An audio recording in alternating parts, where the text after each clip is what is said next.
think we're good. So. Good. Well, Coach, it's great to see you. It's really I think the last time I saw you probably is when I refereed one of your games. I didn't get a lot of big games when I used to referee at all, but for some reason they always gave me a lot of the Langley, McLean. And I love those games. So I had you all the time in those days. Yeah. We crossed paths quite a bit back in the day. Yeah, maybe you're the only guy who didn't scratch me. So I kept. Well, they didn't give me enough. There weren't enough, scratches allowed. You were probably next on the list. Exactly. Yeah. Those games are great because lately with Clay, you get kind of like the smart aleck students, and it's a rivalry, but it's a little good nature. We'd have fun. So, there was nothing like it. In my coaching career, those rivalries were awesome. They're awesome. So, and also you're usually on the other side of these podcasts. You're usually asking questions. This time I get to fire away, right? That's right. I'm on the hot seat now. Yeah, exactly. Well, so look, let's talk about Virginia Postgraduate Academy. So, during COVID, a lot of recruiting classes got scrambled because you had NCAA, first of all, awarding extra years of eligibility to folks who are already in college. You got seasons being interrupted. There was a lot of havoc going on. So absolutely, a lot of parents and kids are really in turmoil right now, and we've become more comfortable with online curriculums. So it seems to me that it looks like a perfect storm for you to start this new opportunity. Yeah, certainly didn't plan it that way. I've been, interested in post-grad basketball for a while. I've gone down to Madison for a number of years and watched them play. In fact, my former principal, who's another Northern Region guy, Mike Campbell, he was my principal at Centerville High School. He used to be a coach and an athletic trainer, and came up in at DSA. He started out at Fairfax, actually with Bob McKay and all those guys. He was in that whole crew that kind of came from Charlottesville. So Mike, when he retired from Centerville, went down to Alabama for a few years as a principal, and then he went to Madison as the director of admissions. So I had already been going to Madison from time to time to watch basketball down there. And then when Mike got there briefly as the AD and then as admissions director, gave me another opportunity to kind of reconnect with that. So I would go down there and just as a basketball lifer and a junkie, it was fun to kind of watch that. You'd see future college players and just see a little bit different basketball than, watching the same teams up here all the time. And so I was always intrigued by it. And so when I retired, from the county, I helped out at Fairfax for a couple of years and was just kind of curious if there was anything else I wanted to do in basketball. And so I started down this road before COVID. And then as you referred to, COVID turned obviously the entire world upside down. But it did kind of make post-grad maybe more of an option for some kids than it had been previously for a variety of reasons. One, a lot of these kids lost a lot of their AAU seasons, a lot of their high school seasons. So it impacted their development. They just didn't get a chance to play as much. College coaches weren't allowed to come out, and recruit. And then the extra year of eligibility that you talked about, and the transfer portal, it's just made it, the landscape is really, I would say it's like volatile right now when it comes to the college athletics model. So this is just another option. There's no guarantees, but it's another option. And some of the kids, like the Northern Virginia kids had a season, but like I was the number of kids from Maryland coming in. In Maryland, the kids I have coming from Maryland, they didn't have a season at all last year. So anyway, we could go on and on about that, but you're right. A lot of things came together that maybe have made this an option for some kids to consider that would not have considered it in the past. Yeah, my exposure to postgraduate. So when I was in Charlottesville, I used to go referee at Fort Union. Yeah, Fletcher Air, just a great guy. Matter of fact, just passed away. He was he was at the forefront of the postgraduate, and he had so many great players that were able to take advantage of just having one more season to get themselves together. Some kids grow late, some kids get hurt in high school. So there are pre-COVID reasons to go to postgrad as well. Right, absolutely, and it just hasn't been a big thing in this area, and and you mentioned Fork Union and Massanutten are two of them. You know, the big time ones in Virginia, Hargrave and Oak Hill. So a lot of our kids, especially higher level kids, have gone to those places.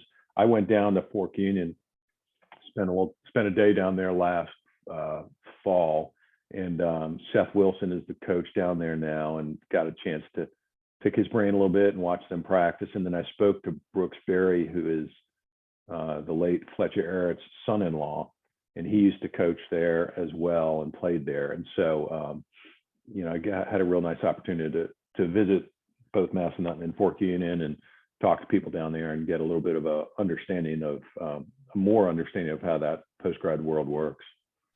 Now, the way you have it set up now, are you just going to have 1 year for these kids, or eventually you may have a team and have, you know, 3 or 4 years of play? Or Yeah, right now just 1 year. So some of the ones, some post-grad programs offer the opportunity for high school kids to play as well. And so obviously, if you play like your senior year of high school in a post-grad year, then that's 2 years right there. And if you're a really elite level player and you play your, junior and senior year of high school and then a post-grad year, obviously that's 3 years. There's a lot involved in that in terms of like infrastructure and the school part of it. So right now, I'm more interested in, just running a quality program. So ours will really be kids who have finished high school and are just going to take that 1 extra year to develop and grow and hopefully get some more exposure. Is the postgraduate highly regulated? Like, obviously, everything you did at Langley and in the public schools, you couldn't even talk to kids sometimes. No. In terms of your communication, in terms of your schedule, in terms of the officials, all that, who regulates the postgraduate type programs? Well, great question. That's one of the attractions of doing this is there's not a lot. I mean, it's a double-edged sword. There's not a lot of regulation, which obviously opens itself up to maybe some issues, but also gives you a lot of freedom to kind of run it the way you think it should be run. Now, having said that, you've got to keep in mind, I mean, all of these kids want to play basketball in college at some level. So you've got to have familiarity with NCAA eligibility, NCAA when it comes to academics, but also their eligibility clock, when that starts ticking. And so obviously you want to do right by the kids and make sure you stay within, those boundaries. But in terms of like for us, we're at least right now, like we're not part of a league, we're not part of an association. There are some out there, but it kind of frees me up to do it the way that I think it should be done and the way that I think benefits the kids the most. So yeah, it's somewhat of an unregulated world as long as you kind of stay within NCAA guidelines. And we're gonna get to your background in a bit, because I love coaches tell stories and stuff, and it's always, you always learn more about the history of the Northern region when you talk to coaches. Right. It's all with the coach. It's all in the coaches' heads. Sure. But the teams that you coached at Langley. You had a certain type of player. Not to stereotype, but you didn't have the most athletic kids in the world. But now with postgraduate, you're going to have some kids that can do some things that you probably didn't have in the past. Right. And the game has changed a little bit since you were your head coach. At least the game's gotten probably a little more wide open, a little more room. Right. Have you decided how you want to play, or is that one of those things you're going to take on a year by year basis, depending upon the kind of personnel you're able to have? Yes and no. You're right. I mean, I think you really have to adapt to your players, and there's a lot to that question. First off, you did stereotype a little bit. I had some athletic kids at Langley. Everybody always says, "Oh, I love the way you control the pace and spread the floor and all that stuff." And like, well, sometimes we did, but not always. But anyway, I digress. So yeah, the game has changed, and fortunately, I've stayed involved in the game. I'm always learning, and I'm always paying attention. By no means, you've had some really legendary coaches on your podcast who have far surpassed any accomplishments I've had in coaching. But I have stayed involved in it, my entire life, and I pay attention to it. I'm a student of it.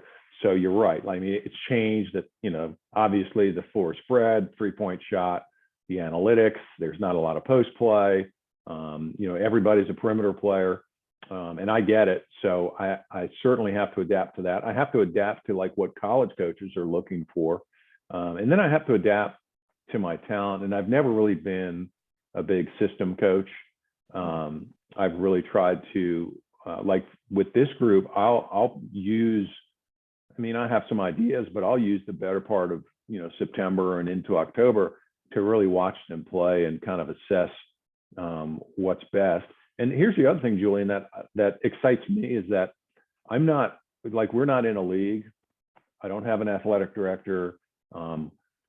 This is not driven by wins and losses. It's really more helping kids develop. They're coming because they want to get better and they want to get exposure and hopefully find an opportunity to play in college somewhere at some level. And so, so I might do some things with this group that, maybe people might say, why is he running that? Why is he running this? I said, well, it might be just to showcase the kids or give them an opportunity to develop, as opposed to, I'm not worried about, winning the Liberty District.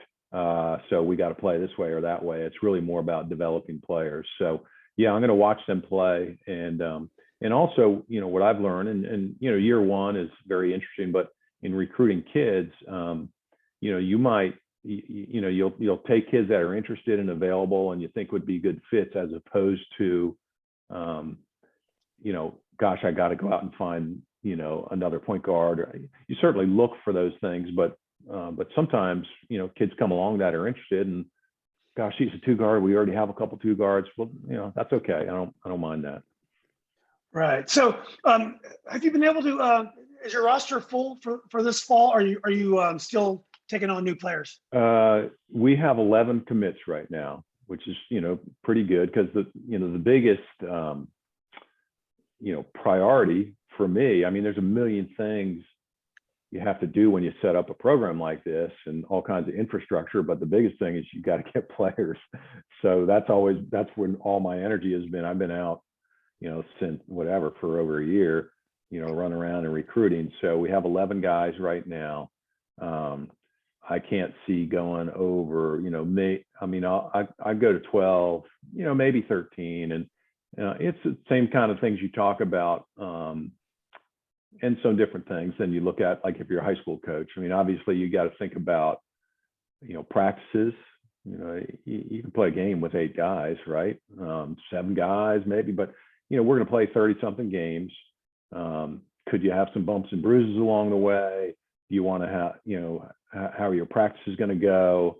But having said that, these kids are coming because they want to play. And so, I've got to get playing time for everybody. And I think there's tremendous value in the whole program that we're going to do. In terms of skill development and practices and strength training, but also the kids need to play. So, I'm not going to keep, 16 or something like that, because that just wouldn't be, fair. So how do you set up the curriculum for them, their academics? Are you going to tailor-made something for each kid and work with them to get, find the online programs? Or do you have like a set thing that you want kids to do and then they have some electives? How's that going to work? So good question. And this is where there's a learning curve for parents and kids, like what's involved in postgrad. And there was, for me, I had a decent idea, but I've learned a lot. So for the most part, these are kids that they've graduated from high school already. So they've finished that and they haven't started college. So they're in that gap year. And, people throughout the country take gap years for different reasons. Sometimes they work, sometimes they do sports, sometimes they do music, they travel. So this is a gap year basketball program. And because we're just having one team, we have the opportunity to individualize things, like you said. So we'll have some kids. So I've got one kid that's going to take multiple online college courses, he's got a pretty specific goal in mind.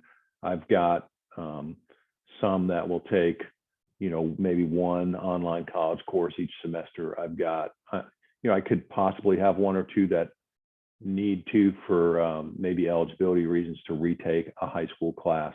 And I've got some that need to do like SAT or want to do SAT, ACT prep. And so the answer really is, it just depends on the individual circumstance. Like, kids don't have to take a class. They're not required to. If they've graduated in good standing from high school and they're first thing we want to do is make sure we know where they stand when it comes to NCAA eligibility.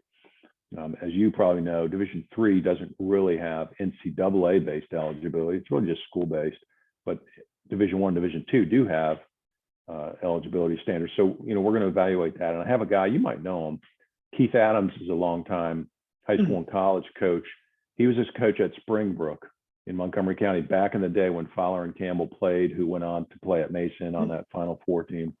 And then Keith went on to get his PhD. He was an assistant coach at Hood College up in Frederick, but through it all, he's been a career educator in the Montgomery County school system. So he's kind of affiliated with us and going to be an academic advisor for us. So he'll evaluate each student's transcript and make some recommendations in terms of what they need to do. So so the kids, regardless of where, if the kid has already graduated from high school and goes to a post-grad program, they're in that gap year between high school and college. And so they might take some classes if they're attached to like a brick and mortar school, like a Fork Union or Massanutten, just to throw out the two that I'm familiar with.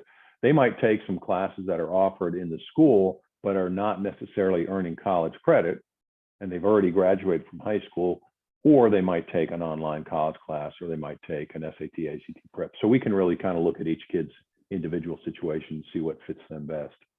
And you're going to see the kids every weekday? So you'll see them Monday through Friday? Yeah, we're going to start early September, and we'll be there over at the Field House in Chantilly, which used to be called Hoop Magic.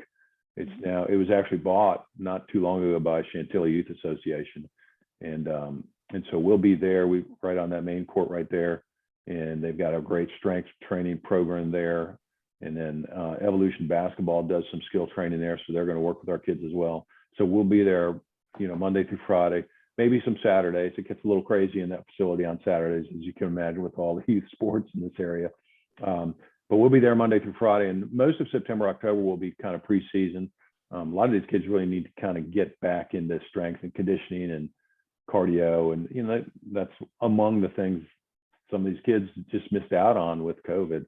And then once we get to the end of October, beginning of November, we'll still be on that schedule, but we'll play games. I mean, we'll have 30 something games, so it just depends what our game schedule ends up looking like. Yeah. If it's not confidential, do you have any Nova players that we'd be familiar with that are signed on? Yeah. Let me put the old man readers on here. And I'll run through our roster real quick. We got 11 guys. So Manny Ojo from Osborne. He's a 4-year starter at Osborne, played at Baraki Carter. He's with us. Kurt Smith Jr. is not a Nova kid. He's from Gwynn Park. His dad, Kurt Smith. That's Kurt Smith. What's his nickname? What's his nickname? His nickname is the Problem. The Trouble. Trouble. I think Trouble. Yeah. Kurt Smith Jr. is playing with us. Stephen Lincoln from Yorktown, your community, is going to come play with us. Courtney Houston from Hilton is going to play with us. Rashad Cheek is another Maryland kid. Marco Watson from Potomac and Dumfries is playing with us. And also Terrell Harris from Potomac, really good player. Wow. He's coming with us. I got another kid from Maryland, Roman Canuccio. Mahmoud Bangura from Annandale will be with us, who's Defensive Player of the Year in that league. Clark Castleberry from South Lakes, big man, about 6'8", 6'8.5" from South Lakes. Oh, wow. And then Myron Bevins is another Maryland kid. So yeah, I think that's seven Northern Virginia kids, and maybe another one or two. So we'll see. But I've been all over the place, watching practices and games and talking to coaches and all of that.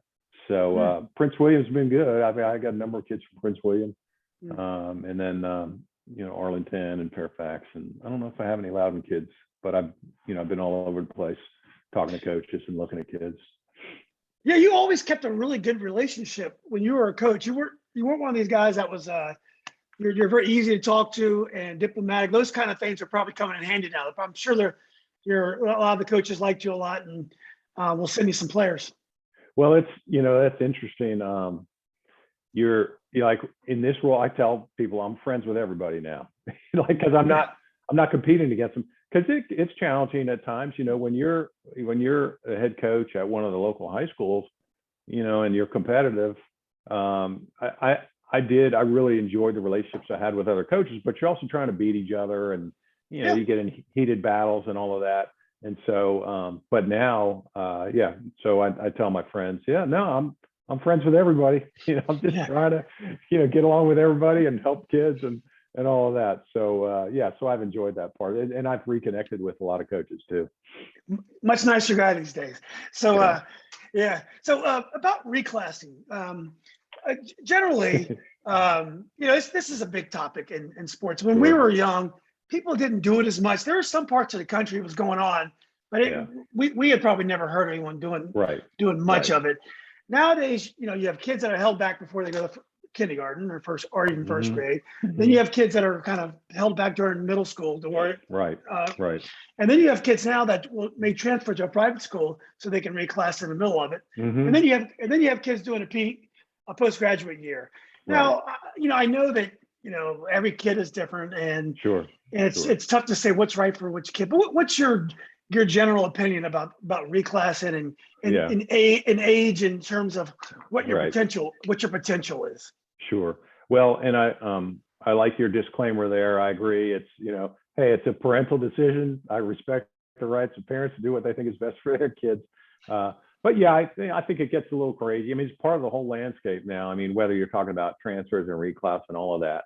And so I have some kids, you mentioned reclassing earlier. I have some that are coming to us next year that reclassed, in 8th grade, which is also a popular time to do it. So Keith Adams, who I mentioned earlier, who's going to be our academic guy, he's like, why don't you go through the whole process all the way through high school and kind of see, where you stand at that point, and then you take a post-grad year if you think it's, what benefits you. Because some kids do it early on, or they do it in high school and end up, maybe they're not going to even be good enough to play in college, or good enough to be scholarship level players. And then, what have you, what was it all worth it? And I think you have to look at where your kid is. Again, I'm a career educator. You got to look at where your kid is, socially, emotionally, academically. And I don't think athletics should drive everything. And here I am doing a post-grad basketball program, but I don't think you really got to look at the whole kid. And if you have a high academic kid, and you're having them reclass, and you do reach a point in their academic career, it's like, well, what are they going to do with that extra year? So there's so much to think about, and it certainly is not for everybody, and it's certainly not the be all and end all. Just reclassing doesn't mean you're going to play or you're going to get a scholarship or all of that. So I think you have to look pretty carefully and kind of think, what ultimately are you trying to accomplish, and is it in the best interest of the whole kid as opposed to just sports? So I think you got to refer to this. If it's going to be an either or, in some ways, the PG route, post-grad route, makes more sense, because at least, what happens is, I know, my son's a soccer player, and a lot of kids burn out, and it just doesn't mean as much, and they drop out, and usually in high school, and they might go play house league with their friends.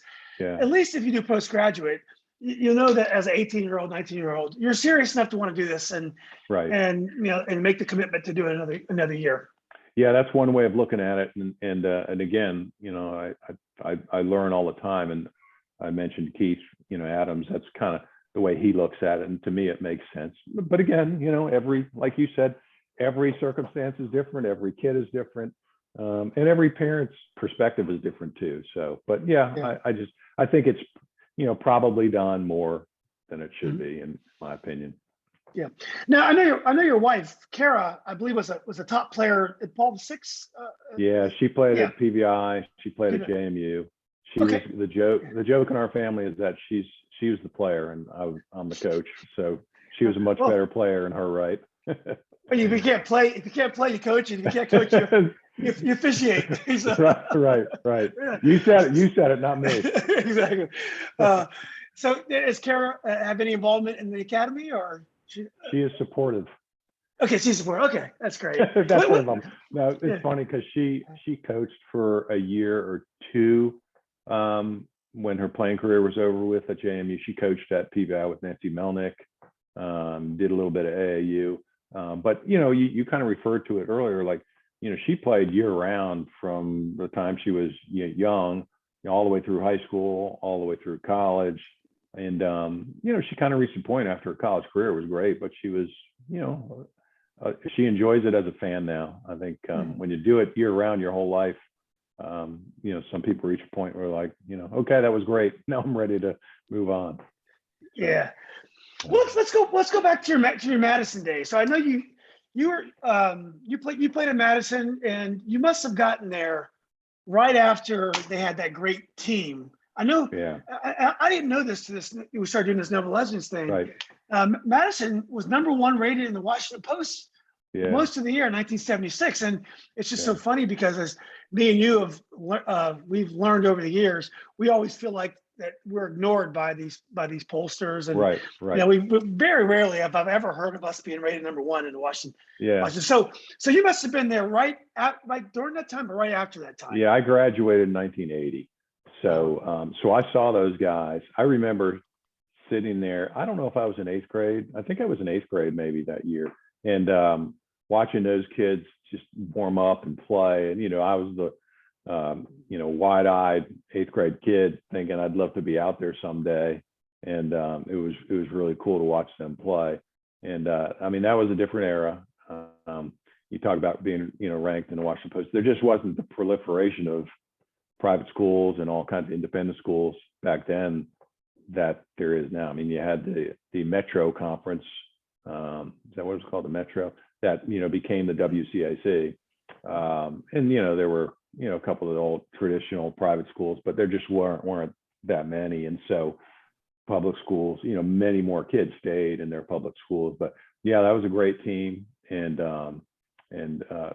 certainly played a role in me wanting to put on the Madison High School uniform and get out there on the court someday for sure. Was that Coach Hanna? Did Coach Hanna coach that team? George McLean was my high school coach. He just passed away a couple of years ago. Clint Hanna was in the early days, he was the varsity coach, and then he ended up kind of being a varsity assistant and freshman coach. He actually had a brief stint coaching girls as well, but Clint was my freshman coach, and then was an assistant, like many schools did and still do. The freshman coach would sit on the bench. Freshman JV coaches would be on the bench for varsity games. So he was great, and his son David was a teammate of mine. David's an attorney. You may have crossed paths with him at some point in time. David, yeah, I think he does a lot of like real estate law. So you look him up at some point. I couldn't tell you what firm he's with. That's your world, not mine. Well, I think I know David. Yeah. That's going to bother me and distract me while we're talking here. So let me forget about that now. So what about who was on that? You remember who was on that 76 team? Who are the stars? Let's see. Greg Jones was probably on that team. Vince Villani, one of the Hostons, maybe one of the Polks. The Polk family is a big, Lenny, who is an official. The Polk family is a big Madison family. Lenny, Chris, who I believe passed away, Angelo, Pat. There's a whole bunch of Polks. And Bobby Brower was maybe like a freshman or sophomore on that team who went on. Bobby Brower went on to play Major League Baseball. He went to Duke and played football and baseball at Duke, was all ACC, like in both, and then went on to play in Major League Baseball for a number of years. He was a phenomenal athlete. So those were a number of the guys that were on that team. And I think I remember, was that the same year TC had Craig Harris and all those guys? Yeah, I think it was. Well, they were at TC, but the best year was the next year. So it was a good group. You know who else was probably not on that team yet, but played at Madison, was Mark Merrill, who went on to be eventually the coach and then the principal of Madison. He was on that team. Bobby Laton played with me, who has been sitting on the bench. You probably know him, whether you know the name or not. He's been on the bench at Madison for probably 20 years now and coached JV and varsity assistant. So a lot of guys that continued to stay involved. So did you just play basketball in high school, or did you play other sports? Just basketball. As a kid growing up, I did what everybody does. I played soccer. Played soccer, played a little bit of football, not a lot. And then Little League baseball and all of that. But as I got close to high school, that's when I decided to focus on basketball, and I probably wouldn't. I mean, I don't think I was good enough to play any of the other sports in high school anyway. So, yeah. So truth be told. Truth be told. So just basketball when I got to high school. Yeah. So did you guys have some decent teams in Madison? We eventually did. My junior year, we were like 5-18 or something like that. But we had a bunch of young guys. And then my senior year, we were maybe 20. I can't remember the exact record now. Maybe 21-4, something like wow. that. So that's a big turnaround. So we won the district my senior year. It was great. I mean, that's, again, that the experience of going through that with a group of guys as you come up through the program and being part of a turnaround and winning a championship was, pretty pivotal experience, in my development. And, I think I was already interested in coaching, but going through something like that really helps, kind of push you in that direction a little bit. Yeah. So then you graduate from Madison. You go to James Madison University. It's interesting because nowadays, I mean, so many kids go to George Mason and James Madison, right. but when we were young, they were emerging schools. I mean, Correct. they weren't these big, huge powerhouses they are now. Right. I think JMU had been a women's college probably 10 years earlier or so. So that must have been a kind of cool time to go to James Madison. Yeah, they had just changed, like maybe the year before, from Madison College to James Madison University. My older brother was at William and Mary, and like a typical younger brother, I just following in his footsteps. I thought that's where I would go, but I didn't. I ended up at JMU, and it was, I mean, I knew nobody there. One of my high school teammates was there, but other than that, I still remember my parents dropping me off and driving away. I'm like, okay, here I am. I know like one person on this whole campus, but it turned out to be great. It was awesome. I was not a basketball player there. Potentially I looked at a little bit at Mary Washington and Catholic University on Division III level for basketball, but decided to go to JMU, and it was great. Loved my 4 years there, and in fact, my daughter goes there now, so stayed involved in JMU, for years to come. Yeah, he has some great. It's a good, great teams definitely for that level, because you had Derek Steele, and Linton Towns. You guys made Eric Brent from this area. Eric Brent was there. Yeah, so the team was. Who your coach was? Joe. What was his name? Lou Campanelli. Lou Campanelli was a really good coach. Well, as a basketball fan and player and future coach, it was a great time to be there. They went to the NCAA tournament 3 years in a row when I was there, and really, I mean, to this day, I mean, the younger people look at the Lefty Drizel years at JMU, and he was there for about 10 years. But, it was really Lou Campanelli that kind of got things started there. And those were great teams. They were always overachieving teams, kids that were a little under recruited, but Campanelli did a great job.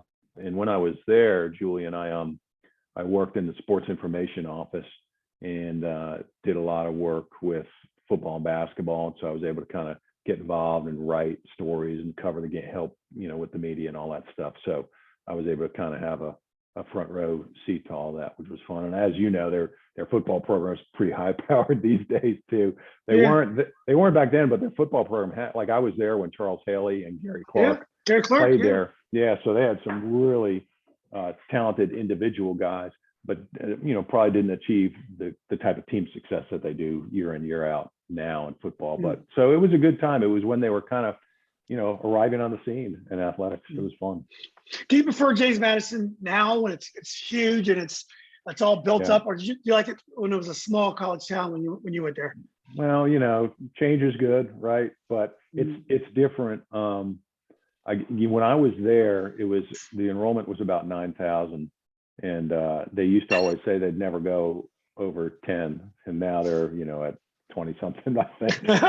So I guess the part that I miss is, like, when you were there, like, I lived on campus all 4 years, and not everybody, a lot of people moved off maybe when they were juniors or seniors, but still, there weren't a ton of options in Harrisonburg, Virginia, as far as off-campus housing when I was there. But now you go down there and you drive around, it looks like Northern Virginia. So most kids down there now, they'll live on campus for 1 year, and then they move off. And I think you just lose a little bit of that community feel that maybe it had, you know, when it was a little smaller and everybody lived on campus. But I mean, their facilities and everything down there, you know, I mean, it's crazy when you get down there now, the dining facilities and the recreation facilities, and they've got a new arena. You know, it's pretty good.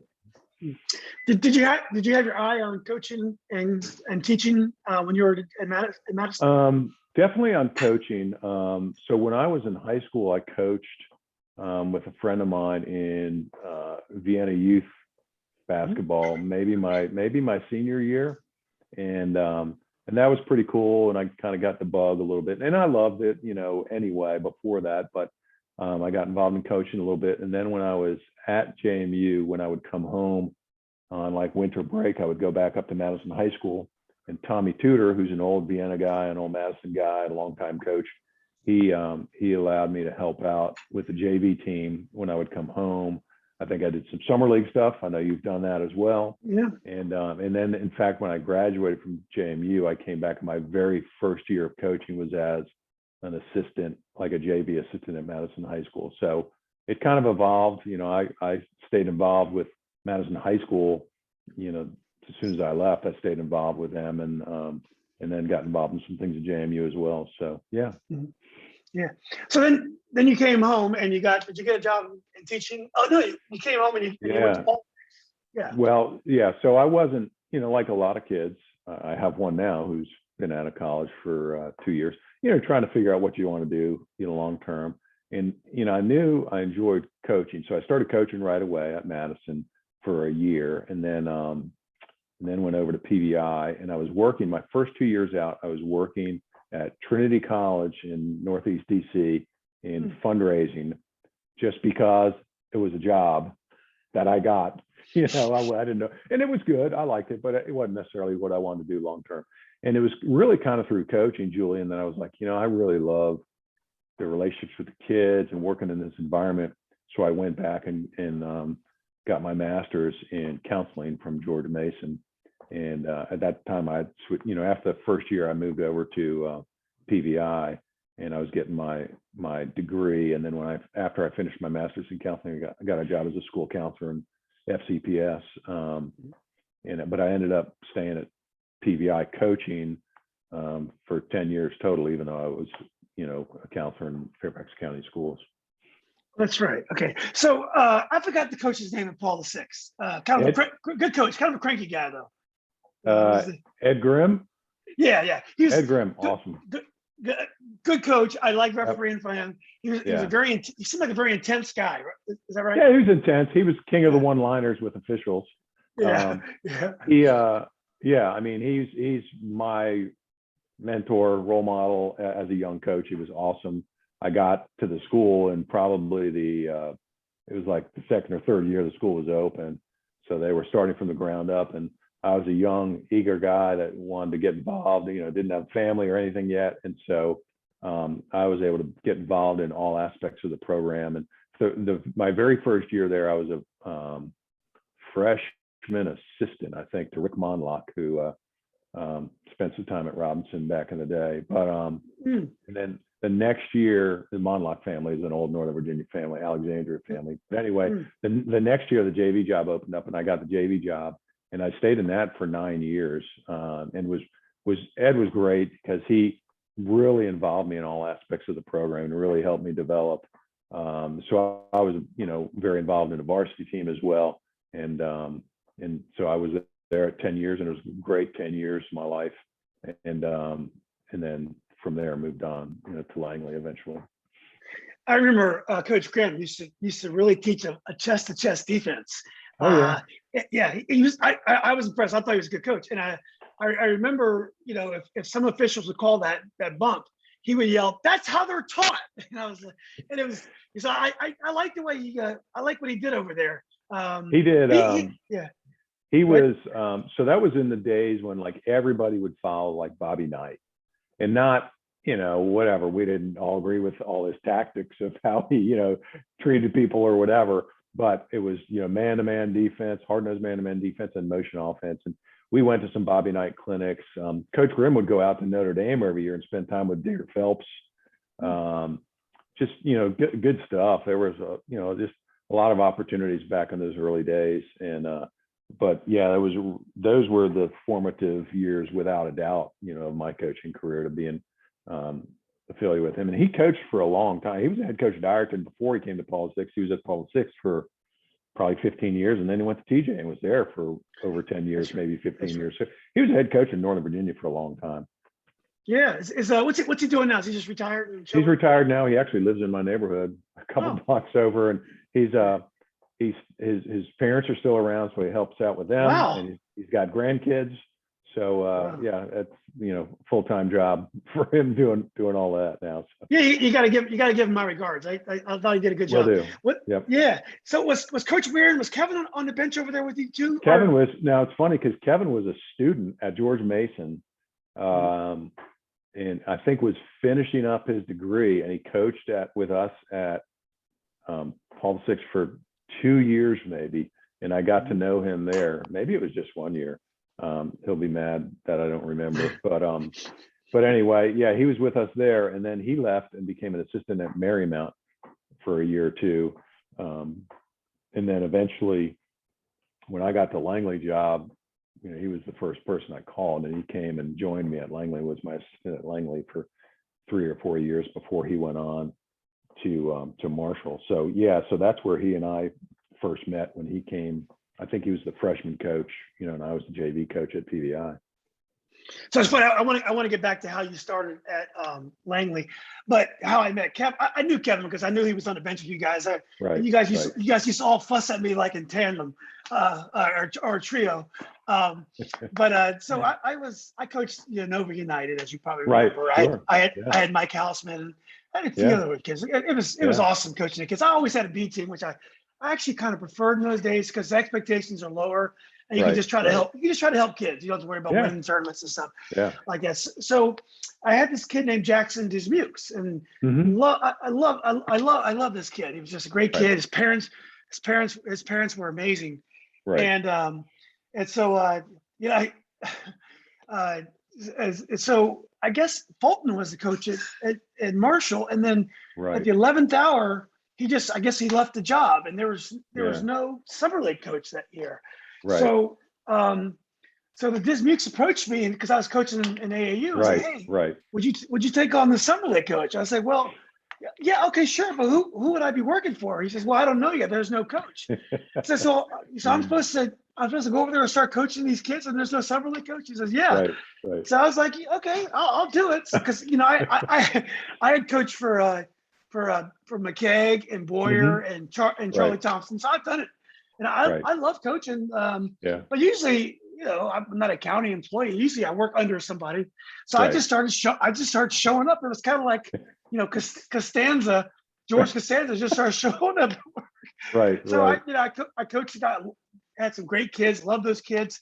So Kevin Coach Warren got the job, and he met me. And it was a little awkward because I probably knew more about the kids than he did because I coached 4 or 5 games, and he got along great. I think I worked for him for at least 2 seasons, and he ended up having some great teams. And I ended up getting married and stuff. I didn't have time to do it. Sure. And then he went to the state tournament, but it was great how we started. I was there before he was. Right. That's funny. You showed him the ropes. Yeah. So anyway, so how did you get the Langley job? That must have been an exciting time for you. Well, what's kind of funny, Julian. So you reach a point when you feel like you're ready, to be a varsity coach, and probably after I don't know, maybe after like 6 years at PVI. I don't know how old I was, 25, 26, no, older than that, 27, 28, whatever. That's when I started applying for jobs. But I was I was coaching at a private school, so I wasn't really networking as much with the public school people. But I was working in the public schools. My day job was in the public schools, but I wasn't kind of in the club or whatever in the public school arena. I knew those guys, but I didn't interact with them as much because I was coaching at PBI. So I applied for jobs at, you name a school, I probably applied for a head coaching job there. I mean, I applied at Annandale, Oakton, McLean, Stewart, Falls Church, And I used to see the same guys, like I'd see PJ Kelly and probably Doug Fulton back in the day. And, we'd always pass each other going into interviews. And so, and in fact, that was the third time I had applied at Langley that I got it. Wow. So I just kind of stayed after it. And like I said, I knew sometimes it's hard to break in.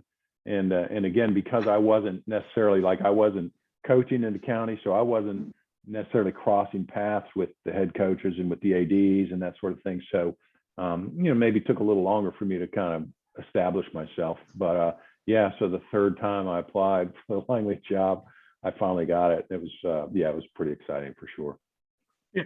So did you basically implement a lot of the things that you had learned from Coach Graham, or did you take the game in other places? Well, I think, as a young head coach, you kind of fall back on what you've learned. And and in those days, that's what most people did: motion offense, man-to-man defense. And the things that I learned really from Coach Grimm were just kind of the organizational parts of coaching, how to organize a practice, how to communicate with parents and with kids and, the community, and how to run clinics and all. Like he gave me such a wealth of experience and a wide scope of experience, far in addition to X's and O's and things on the court. But yeah, you immediately, I felt like I was very well prepared. And then kind of as you get into the job, then my experience is then you kind of grow, in the place, where you are. You learn more about the kids you're coaching and the community, and kind of grow from that point. But yeah, for sure. I mean, it's definitely an exciting time, and I was, thrilled. I don't think I would have applied at Langley a fourth time. I think if I didn't get it the third time, I might have said, I'm done. And what's interesting also, Julian, my first 3 years as a school counselor in Fairfax County was at Cooper Middle School, which feeds into Langley. So that helped me because I knew some of those kids. And so I had a little more familiarity with the community. Now, when I actually got the job at Langley, I was working at Stone Middle School out in Centerville as a counselor, and still coaching at PVI, but I had spent 3 years in the Langley community as a FCPS employee. So that helped me because I had some familiarity with the kids in the community. Yeah, that's great. So, I mean, you guys at Langley, you did really, I think you won the district championship at least 3 years there, and you had some decent, let's talk about some of your better teams. I know one of the, I coached Mike Hausman, as we mentioned, and Nova United, about a 6'5" or so post player at the time. He might have grown afterwards. But I know he ended up playing at University of Maryland, Baltimore County, I believe. Right. What do you remember about Mike and his team? Oh, he was awesome.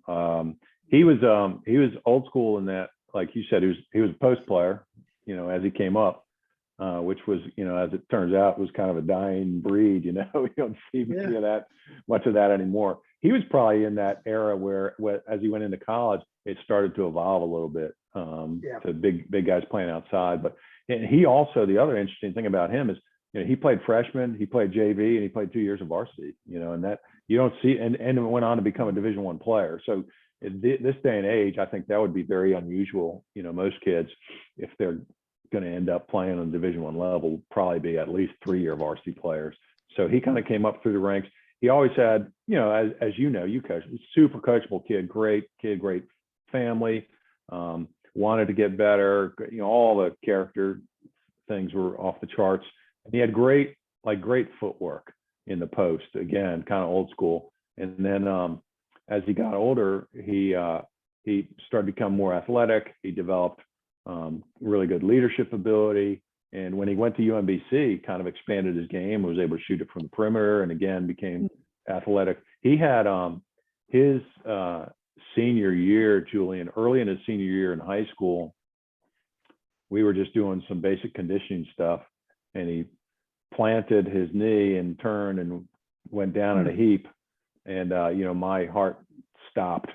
And he ended up, because there's one certain injury you immediately think of when you see that. Fortunately, it wasn't that. He did require some surgery, but he missed, I want to say, our first 16 games his senior year, Oh, that's too bad. which was heartbreaking. But we got him back, and we won the district title that year. I don't know if we would have done. We had good players around him, but obviously he was a real key for us. Did he have to walk on because of the injury, or did he still get a scholarship to you? No, in fact, he was playing probably for Nova United. I don't know who he was playing for back then, who was coaching him, but he went down, and I think what's the name of the tournament they used to have at UVA, like the Southern Jam Fest, or I can't remember what it was called. Yeah, I can't. Yeah. But he went down to UVA, and I think he had a great tournament against Darien Towns, maybe, if that was the same year. And really a great game against him. And boom, people got involved with him off the bat. But UMBC got, pretty aggressive in terms of pursuing him. And he committed to them like before he even got hurt that year. And, they honored their commitment. He had a nice career there. He was a 2 or 3 year starter and a captain and all of that. They didn't have tremendous success as a team on the court, but he had a nice career there. So, later on, you were going to go to Centerville, but at Langley, you're going to have some very, very successful, really upscale parents to deal with. You're talking about dealing with parents. What is it like dealing? What is it like dealing with the parents? I mean, I'm sure Yorktown's similar, but what is it like dealing with parents at a place like Langley that are, they're extremely wealthy, extremely successful? Is it a different animal than maybe some places? Yeah, I think so. I mean, part of my response to that would be, we live in Northern Virginia. We're a suburb of Washington, D.C. So there's a lot of highly educated, very successful people in this whole area.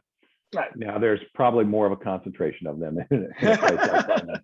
But you're going to have people like that who are very successful people in all around Northern Virginia. And I think it's, generally a good thing to be around people that have high expectations and have achieved a lot of success in their careers. Now, here's the, obviously it can be a double-edged sword. So my first year there, we were 6-16. And then my second year, we started off 5-10. And I remember the president of the booster club, I bumped into him like after practice one day. They were setting up for a gymnastics meet, and I was on my way out, and he was in there, and I stopped to talk to him for a couple minutes, and he said something like, "The parents aren't very happy," or something like that, And I was like, and I think I said, "Well, I'm not either." We were 6-16 last year. We're 5-10 this year, and so yeah, I mean, there were high expectations, and that's part of the gig in coaching. You don't enjoy, having to deal with that stuff, but we weren't winning games, and then we kind of turned it around after that. But I think the community had high expectations academically as well. I mean, it wasn't limited to basketball or sports, and like I said, you encounter that in every community in Northern Virginia. So I think and also, there's a cliche in life or in education, meet kids where they are. I mean, kids didn't choose to be born of parents who were, wealthy and highly successful. I mean, they just were. So you try to understand where these kids are and how you can help them and become, good basketball players and good people. Well, I've hit all the Langley stereotypes today, but when I used to play men's league for many years in those high level leagues with this team called the Langley Old Boys, and it was mostly you probably know some of these guys. They're mostly Langley grads, maybe 80, 81 through 84.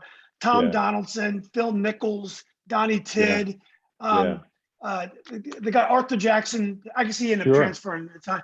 But we could beat almost. We were a great team. We could beat almost anybody. So these Langley boys were tough. But it's just so funny. All of them dads were doctors and right. So Phil Nichols' dad. My first year there, Andrew Coates was one of my seniors, and his father is Senator Dan Coates. Oh, wow. Who actually worked briefly in the Trump administration, and then I think he decided not to continue in that role. But very distinguished. And so I remember at my first parent meeting, here I am, a rookie head coach, you're standing there. We were in the gym and all the parents were up in the bleachers, and the hand goes up. And I think my first question was from Senator Coates. I'm like, oh, here we go. But it was fine. But yeah, I mean, that's just part of being at Langley. We had, I used to bring in a lot of guest speakers to speak to the guys. We had team meals like the afternoon of games on like Fridays, and I brought Ted Leonsis in because somebody knew him, and John Feinstein came in, and so I had access to people sometimes that I wouldn't normally have access to, and it was kind of cool to do that. What was the key to you turning around at Langley? You just got better kids, or you got better as a coach as well, or probably a combination of a few things? Yeah. I mean, all those things. So the first year there, and they hadn't had much success for a few years before I got there, which is often the case when you go in as a new coach. There's sometimes a reason that the old coach decided to leave or whatever.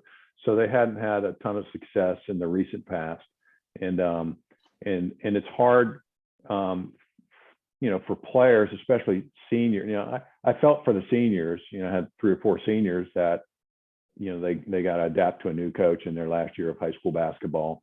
So we weren't great. I told you we were 6-16 my first year, but I had 3 sophomores on the team that very first year: David Sheets, Justin Jackson, and Aaron Niss.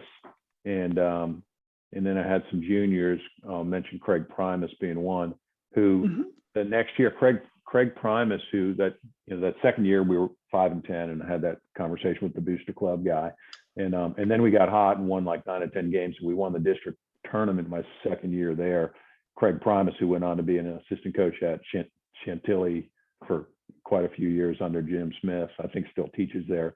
He hit a buzzer beater to win the district championship my second year, the district tournament championship my second year there. And that, I wouldn't want to say it to Craig for his head to swell too much after all these years, but probably him hitting that one shot that gave us a district tournament was just a boost for the entire basketball program and community. It kind of was the moment that gave us momentum and carried us for a number of years. Like the kids learned from that we could actually do it, and then we won again the next year and a couple other years. But having a group that kind of hung in there with me through the first year and a half and stuck with it and believed is probably what got us over the hump. So Craig Prime's hitting that shot, and then those 3 sophomores that I had that year really helped. So how did you end up going to Centerville? Because I had gotten out of officiating in 2005, I believe, 2004. So I didn't know that you actually had moved. Right? So how did you end up going to Centerville? Yeah. So when I got the job at Langley, I had just gotten married. So I was a young guy, no kids. And then my 2 kids were born, when I was there. And we lived, I've lived for, even though I grew up in Vienna, I've lived in Centerville now for, 25, 30 years. So I was commuting, from Centerville to Langley, which back then it wasn't that big a deal for a couple of reasons. One, the traffic wasn't as bad as it is now. And also, I was a young married guy, no kids yet. And so, it's not like when I was sitting on 66 or the Beltway, I was missing out on time with my kids. And then when the kids were born, they used to come to the games at Langley. But, you reach a point where, okay, your kids are starting to get involved in their own activities and you want to be there for that. And so it really came down to that. And Peter Noonan had gotten the job at Centerville as the principal. He's now the superintendent in Falls Church City. And he had been an assistant principal for a short time at Langley High School. So I knew him. And then the basketball job opened up. And it really wasn't, I left a really good situation, certainly from a work and a basketball standpoint. We kind of had reached the point where we were in a really good place at Langley. We won 4 district titles and had a lot of continuity in the program and the community. But it really came down to an opportunity to be close to the family. And like when I was at Langley, when I would go in the morning, I would never come home. I mean, during basketball season, I was there all day and all night. But, as you get older and have a family, you kind of reevaluate some of those priorities. So when I came to Centerville, it was great because I could come home, go back up to practice. The kids could be much more involved. So it was really just kind of a family move for me. How's your talent level at Centerville compared to what you had at Langley? It was good. Probably, some more athletes. But, we didn't, I'll put it right out there for everybody. We won 6 games, 8 games, and 9 games in my 3 years as a head coach. So we didn't get it going. One of my longtime coaching friends told me, and he had been at Centerville, he said, when I got the job, he was like, okay, it's going to be a 5-year job. I said, what are you talking about? We'll go in, we'll put everything in place, we'll get this thing going. And maybe he's right. Maybe it was a 5-year, build. So that my only regret was that I feel like I didn't finish the job at Centerville. So after being the head coach there for 3 years, I had an opportunity to become an assistant principal. And again, as we all have to make career decisions, it was that point in my career where I hadn't necessarily planned on doing it then, but you don't know if those opportunities will come along again. So I did that, and they don't really let you, and it's probably not feasible to be an assistant principal and also a head varsity coach in Fairfax County. So fortunately, they let me stay involved in the program as an assistant over the years. But yeah, so I did 3 years as the varsity coach at Centerville before I became an assistant principal. What do you think about the rules? Like, for years, so many coaches have not been able to coach because, they take promotions at higher paying jobs. Yeah. Most of your pay as a high school coach is not going to come from coaching. Right. So Right. So they get in administration and beyond. Do you think it's a good rule that they can't be head coaches? I see both sides of that. Obviously, I think, if you want to really, pursue a career as an administrator, you need to put some time into it and be available, be accessible. There's potential probably for some conflicts of interest if you're coaching a varsity sport and you're also an administrator. So as I step back now, years removed from it, I understand, why that's there. But when you're in the middle of it, it's a little frustrating. And also, I would say, it's hard to make a career in terms of supporting your family and putting kids through college and all that if you stay in coaching and don't pursue some other opportunities. That's why, as I've gotten older, I totally understand guys that do all kinds of training and camps and Clinton and do all kinds of side gigs to try to make some money, because we live in Northern Virginia. It's not cheap to live here and raise a family and put kids through college. But the frustration was back then was like, well, you lose a lot of good coaches who move into administration because that's about the only avenue you can go in education if you want to advance yourself a little bit. So I was a little frustrated with it when I was younger, but have a little bit different perspective now, probably. It's interesting is the governor of West Virginia. I can't think of his name offhand. Yeah, Jim But Justice. Jim Justice coaches the girls varsity team in Charleston. Yeah. It's just, and he still does. And I'm like, well, if he could do that, why can't a principal?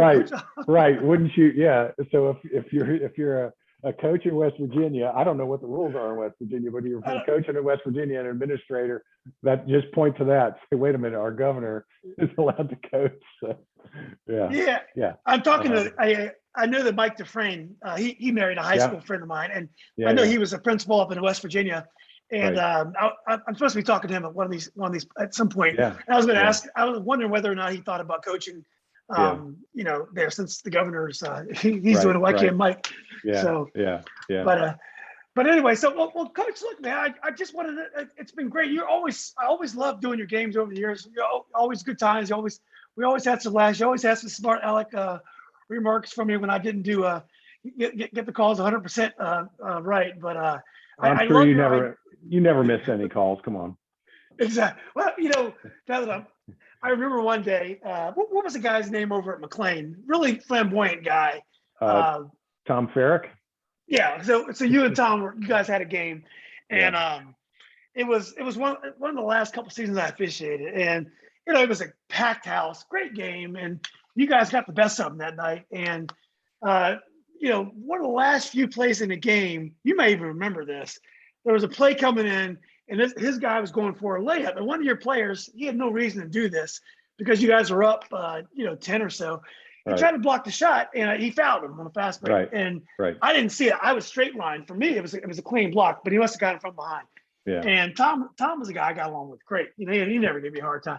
Man, he was livid at me. And so I didn't give him a technical foul because, I blew it. And so, I ended up going into the locker room after the game.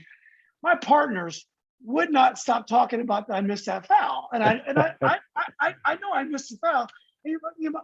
My partner could have called me. They could have helped me out. But sometimes you blew it. So I saw you over there squirming, saying or watching me squirm. But do you remember that play at all? Does that ring a bell? I think I do. Yeah. Well, there's all kinds of crazy things that happen in Langley and McLean games. I mean, again, Herndon South Lakes. You talk about a lot of different rivalries, but those were great. I mean, kids had to get there during the JV game. They'd turn people away.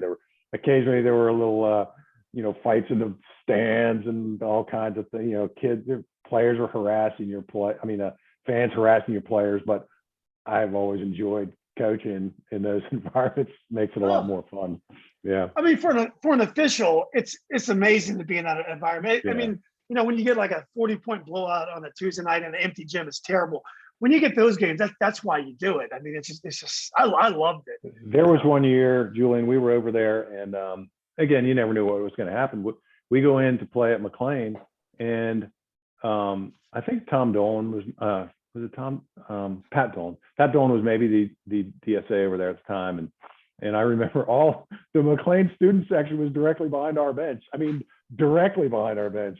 Like they were stealing our shooting shirts and doing all kinds of stuff during the game. I'm like, why are they seated directly behind our bench? So we had to start doing timeouts out on we go out to like the free throw line and do our timeouts out there. And that might be the only time they sat behind our bench. I don't know how it happened, but there were all kinds of things. Like I said, there would be fights in the bleachers, and it was such a huge thing for the community. At Langley, there was a restaurant downtown McLean that like the whole basketball program and the cheerleaders and everybody would do like a dinner after the Langley McLean game. And I remember one year that we weren't great, but we beat McLean, and we'd go into that restaurant, and there was a Rotary Cup trophy that they give for the game, and got this big ovation. And we're probably under 500, but we beat McLean, so that's all anybody cared about.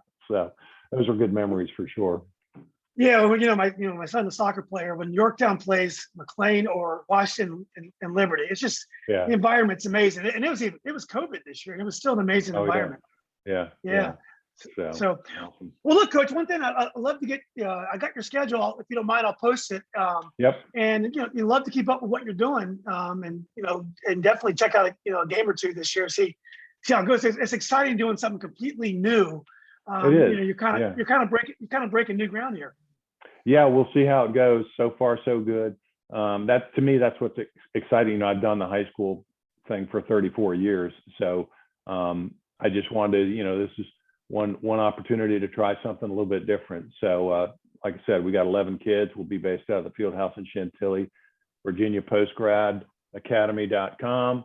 But I'll put it on your Facebook page, and when we have the schedule finalized, I'll put that on there too. But it'd be great to see some of the old heads come out and watch us play.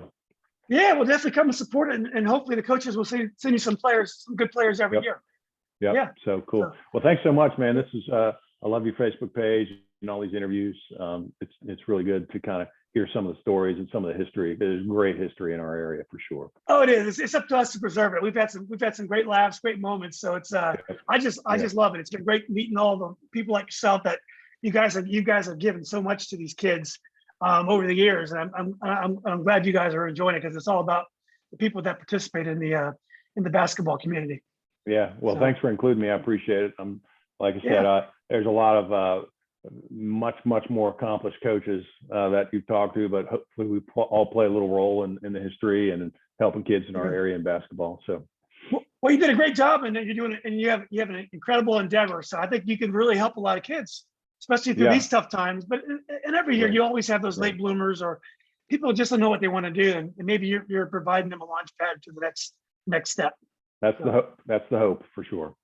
Yeah. Okay. All right, Coach. Well, look, thanks again for doing this, and let's keep in touch. Thanks, Julian. Appreciate it. Okay. Bye. You're welcome. All right, Bye, Coach. bye-bye.